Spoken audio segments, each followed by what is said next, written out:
hancu falqimsanii jiru yookiin du'aan addunyaa kanarraa boqotanii jiraat beelanii quufin teekilii madaa waaqulaa waaqi malkaa waaqa gardaa waaqan baa waaqa doolaa waaqi waajii waaqa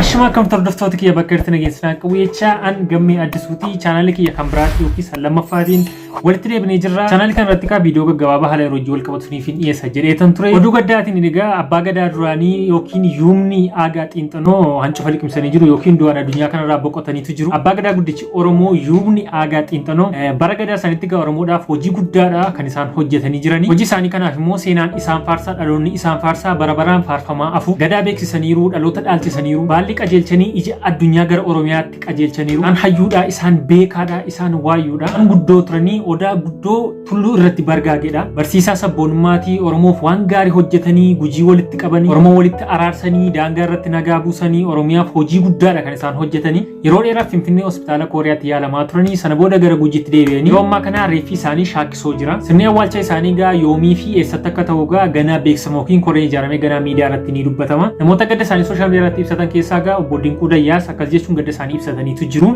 Hinduunee hin hirkatee jiranii. Yeromticha hayyuu fi beekessi nama abbaa gadaa aagaa xiinxanoo boqochuu isaaniitti gaddanatti dhagaame ibsachuun barbaada jedhanii namni saba isaaf jiraatee du'ee hin jedhamu ni boqotee ni hirkate faa jedhama. Abbaa gadaa Oromoo kun goota saba isaaf dhaadatu hayyuu aadaa isaa jaallatuu fi nama qareeyyii hedduu Oromoof biqilchee darbedha. Hayyuun kun sirna beekaa dubbii beeka akkitti eebba Oromoo eebbisuu sammuu namaa keessaa hin badu.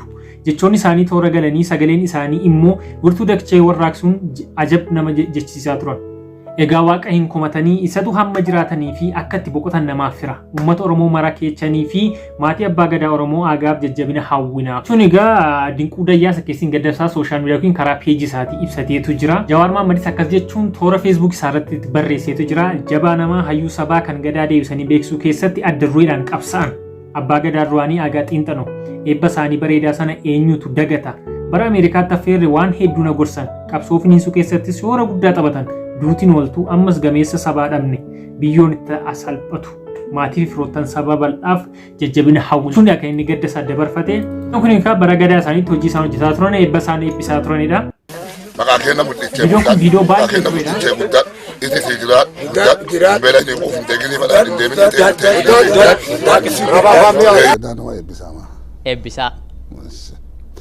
Waaqa abboo waaqa ayyoo waaqa ulaa waaqa malkaa waaqa gardaa waaqa mbaa waaqa doolaa waaqa waajii waaqa saaraa waaqa samarroo waaqa kaadhoo waaqa kaiso waaqa miyyii waaqa madoola waaqa naleedaa gurraacha kora kana eebbis kulbaa kana eebbis bara eebbis barii eebbis ardaa kana eebbis ambaa kana eebbis ilma eebbis intala eebbis saa eebbis nama eebbis waaqi nagayaan nu fid nagayaan nu addeetanaan geetteertaa galata keet nagayaan nu galch nu dura asillee kaaf nulle dura gal nu hungal nagayaan nu oolch nu bira ool nu nages Baay'ee guddaa galata. Hordoftoota kiyyaa nama jabaa dhabne nama beekaa hayyuu abbaa gadaa nama Oromoon qabdu nama jabaa dhabne gaa Oromoof oolmaa guddaa oolaniiru sirna gadaa beeksisuu irratti daangaa Oromoo walitti araarsuu irratti eebba irratti sagantaa adda irratti affeeramanii jiru.